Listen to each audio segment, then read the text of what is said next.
시골집 마당에는 감나무가 있고 장독대가 있다.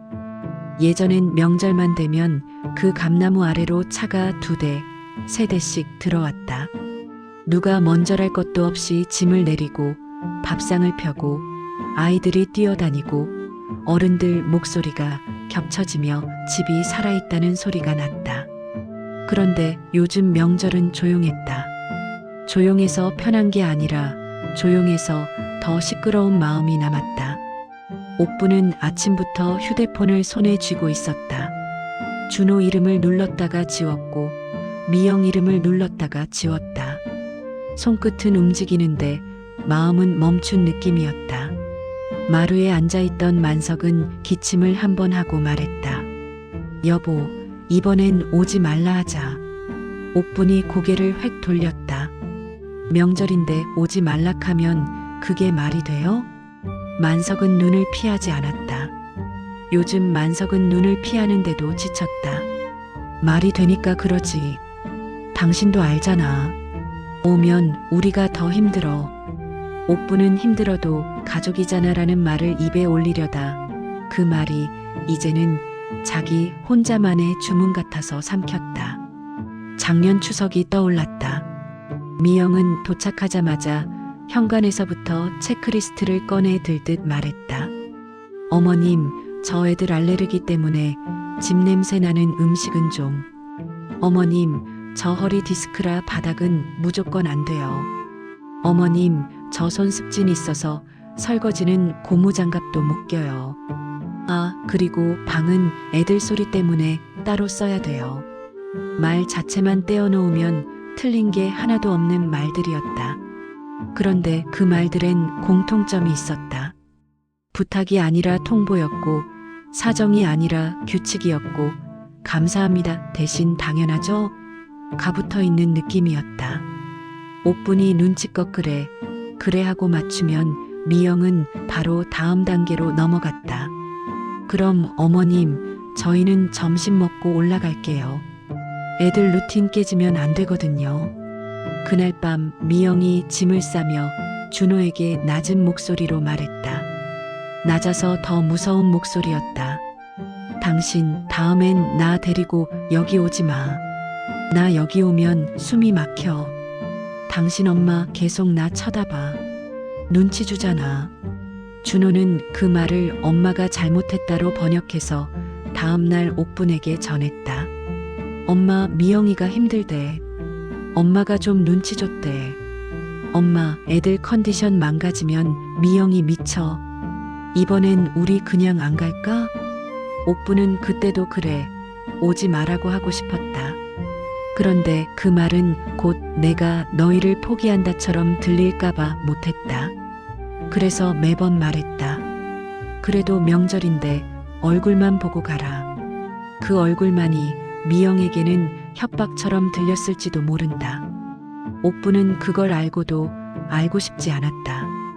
올해 설이 다가오자 미영은 먼저 메시지를 보냈다. 어머님, 이번 명절엔 저희는 안 가는 게 좋을 것 같아요. 어머님도 힘드시잖아요. 배려의 말인데 이상하게도 당신은 나한테 기대지 마세요처럼 들렸다. 만석은 그 문자를 보고 더 단호해졌다. 봐라. 본인 입으로도 안 온다잖아. 우리가 먼저 말해줘야 돼. 제발 오지 말라고. 옥부는 결국 전화를 걸었다. 준호에게가 아니라 미영에게. 준호는 늘 엄마가 미영이가 사이에서 문장만 운반했지 책임은 지지 않았다. 그러니 이번엔 직접 말하는 게 낫다고 생각했다. 직접 말하면 덜 오해할 줄 알았다. 전화는 금방 연결됐다. 어머님, 안녕하세요. 미영의 목소리는 항상 예의 바르고 상냥했다. 그래서 더 모호했다. 칼날이 포장지 안에 있을 때 사람은 더 쉽게 베인다. 옥부는 한 번 숨을 들이쉬었다. 미영아, 이번 설엔 오지 마라. 미영이 잠깐 멈췄다. 네. 옥부는 급히 웃는 척했다. 웃는 척은 나이가 들수록 어려워졌다. 너 오면 내가 신경이 너무 쓰인다. 집도 좁고 애들도 시끄럽고 너 허리도 그렇고. 옥부는 끝내 그 말을 못했다. 너 때문에 우리 집이 아닌 것 같다는 말. 미영은 조용히 말했다. 어머님, 저 때문에 그러세요? 저 민폐인가요? 옥부는 그 질문이 함정인 걸 알면서도 습관처럼 빠졌다. 아니다. 네가 뭘 민폐고. 그냥 우리도 나이 먹었다. 명절 귀찮다. 거짓말이었다. 명절이 귀찮은 게 아니라 명절이 두려웠다. 저 말이 끝나면 그래요, 쉬세요 하고 진짜로 끊길까봐. 그런데 미영은 예상보다 더 상냥하게 말했다. 어머님이 그렇게 말씀하시면 저야 편하죠. 그럼 저희는 이번엔 진짜 안 갈게요. 대신 어머님, 나중에 준호한테 왜 안 오냐 이런 말은 하지 마세요. 저 그런 거 스트레스 받거든요. 옥부는 그래라는 말밖에 할 수 없었다. 이미 통화는 미영이 끝내는 분위기였다. 미영은 마지막으로 아주 부드럽게 말했다. 어머님, 명절 잘 보내세요. 진짜로요. 전화를 끊고 나서 옥부는 한참 동안 부엌 싱크대 앞에 서 있었다. 할 일이 없는 명절은 생각보다 빨리 와서 생각보다 오래 머물렀다. 손은 습관대로 쌀을 씻으려 했고 그때 만석이 조용히 말했다. 하지마. 하지 말라니까. 마치 아무것도 하지 마가 아니라 아무도 오지 마라는 소리 같았다. 설날 아침 집은 조용했다. TV에서 떡국 먹고 웃는 집들이 나왔다. 옥부는 리모컨을 껐다 켰다 했다. 꺼도 조용했고 켜도 조용했다. 점심 무렵 준호에게서 전화가 왔다. 옥부는 반사적으로 목소리를 밝게 만들었다. 준호야. 준호는 늘 그랬듯 죄책감과 변명이 섞인 목소리였다. 엄마, 우리 오늘은 못 가. 미영이가 애들 컨디션이. 준호는 말을 돌리다 갑자기 덧붙였다. 그리고 엄마. 미영이가 그러는데 엄마가 오지 말라고 했다며? 옥부는 순간 목이 막혔다. 자기가 한 말이 맞는데 자기가 한 말이 아닌 것처럼 느껴졌다. 미영이 그 말을 증거로 쥐고 있는 게 느껴졌기 때문이다. 그래, 내가 말했다. 준호가 안도하듯 숨을 내쉬었다. 그럼 됐다. 엄마가 그렇게 말했으니까 나중에 서운해하지 마. 그 나중에 서운해하지 마라는 말은 사실 너희 서운함은 내 책임이라는 뜻이었다. 준호는 그걸 모르는 얼굴로 말했다. 어쩌면 진짜로 모를지도 몰랐다. 엄마 뒤에 숨는 법을 평생 배운 사람은 엄마가 어디까지 다치는지 상상하지 못한다.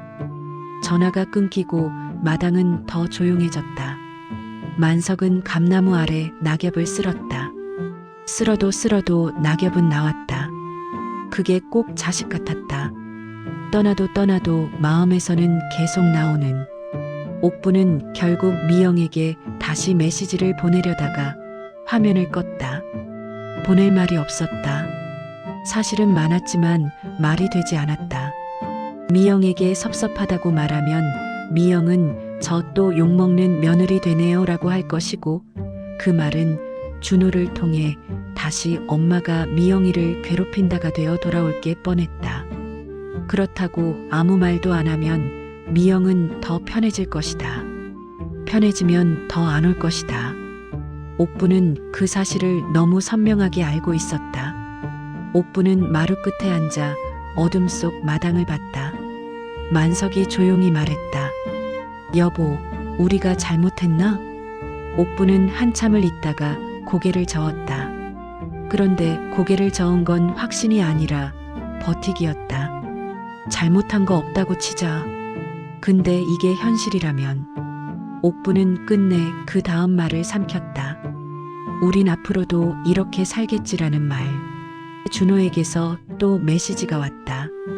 엄마, 미영이가 명절에 연락하라네. 엄마가 먼저 오지 말라고 했다고. 그거 꼭 기억하래. 우리끼리 싸우기 싫다. 엄마가 좀 이해해줘. 옥부는 휴대폰을 내려놓았다.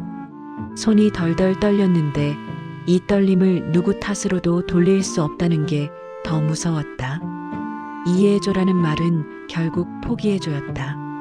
옥부는 마당으로 나가 장독대 뚜껑을 한번 쓰다듬었다. 차가운 흙 냄새가 손끝에 묻었다. 장은 시간을 견디면 익는다. 사람 마음도 견디면 익는다고 믿고 살았는데 요즘은 마음이 익기 전에 굳어버리는 것 같았다. 만석이 뒤따라 나와 옥분 옆에 섰다. 여보, 우리 내년에도 이럴까? 옥부는 대답 대신 하늘을 봤다. 설 다음 날 새벽 하늘은 맑았다. 맑아서 더 쓸쓸했다. 옥부는 아주 작게 말했다. 내년엔. 말끝이 떨렸다. 내년엔 또 오지 마라 하겠지. 만석은 아무 말도 하지 않았다.